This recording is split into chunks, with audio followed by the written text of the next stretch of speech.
obboleessi keessa akka jirutti muufi. Lubbuun isa du'ees akka boqotuuf. Gadda du'eera. Namni du'eeraare. Eeyyee kan waan hundumaatti doorii. Maaliif kan ofirratti murteesse?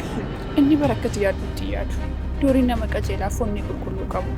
Onnee qulqulluu erga yoomii abukaattoo isaa ta'uu eegalteera. Baay'een gadda. Du'eera.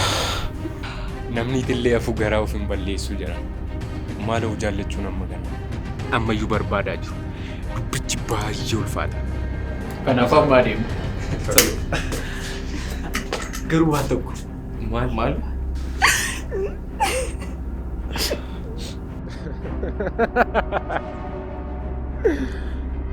Joote maal taateeti?